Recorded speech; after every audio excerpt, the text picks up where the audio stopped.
هذه أبرز العناوين. قطع نادي واتفورد الإنجليزي الطريق أمام كل العروض التي انهالت على النجم المغربي الواعد عثمان معمة. ظل النادي الإنجليزي متشبثا بقراره رغم عروض مالية مغرية وضعت على طاولته في الميركاتو الشتوي. تفاصيل عروض مالية لناديين فرنسيين وآخر من إيطاليا لم يشفع لهم لدى مسؤولي واتفورد الإنجليزي. فشل انتقال معمة خارج واتفورد بات يطرح الكثير من علامات الاستفهام لدى الشأن الرياضي الفرنسي. وقبل الشروع في التفاصيل، لا تنسوا مشاهدين الاشتراك بالقناة وتفعيل زر الجرس لتتوصلوا بآخر الأخبار دائما.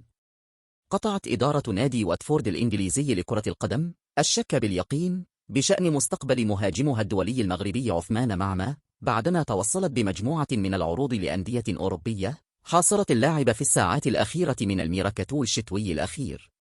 وأكدت تقارير إعلامية إنجليزية استمرار المهاجم معمة بقميص الدبابير حتى نهاية الموسم الحالي بعد رفض جميع العروض المقدمة، كاشفة أن إدارة واتفورد رفضت عرضين رسميين من ناديي نانت وليل الفرنسيين رغم محاولاتهما وإلحاحهما في طلب الاستفادة من خدماته. كما أثار تألق المهاجم مع اهتمام نادي إمارة موناكو أيضا الذي انضم لقائمة الراغبين في خدماته، ما يؤكد القيمة التقنية العالية التي يتمتع بها الدولي المغربي في سوق المواهب الشابة.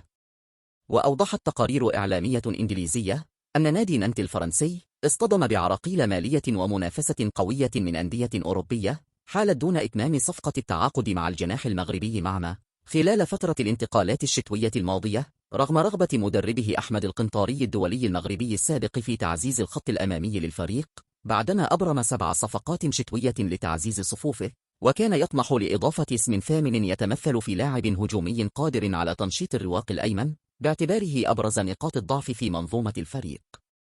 وقد وجهت إدارة الكناري بوصلتها نحو المغربي معمة باقتراح مباشر من المدرب المغربي القنطاري حسب المصدر ذاته، حيث تقدم بعرض بلغت قيمته 5 ملايين يورو إلى جانب إدراج اللاعب هيربا غيراسي ضمن الصفقة، غير أن نادي واتفورد رفض المقترح بداعي عدم تلبيته لتطلعاته المالية. وأضاف المصدر نفسه أن نادي ليل الفرنسي دخل بدوره على خط المفاوضات بعرض يقارب 8 ملايين يورو، لكنه لم يكن كافيا لإقناع النادي الإنجليزي الذي يتشبث بشروط مالية أعلى.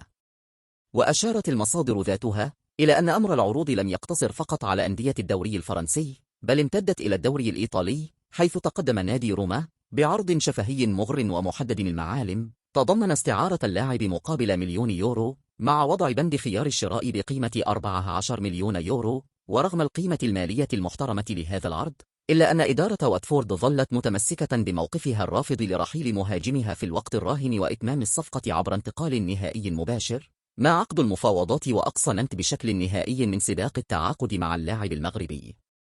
ويعكس فشل صفقة الدولي المغربي معمة مدى الصعوبات التي تواجهها الأندية الفرنسية متوسطة الإمكانيات والموارد المالية في سوق الانتقالات، حينما تدخل أندية أوروبية ذات قوة مالية أكبر على خط المفاوضات، لتظل الطموحات الرياضية رهينة لواقع اقتصادي صارم.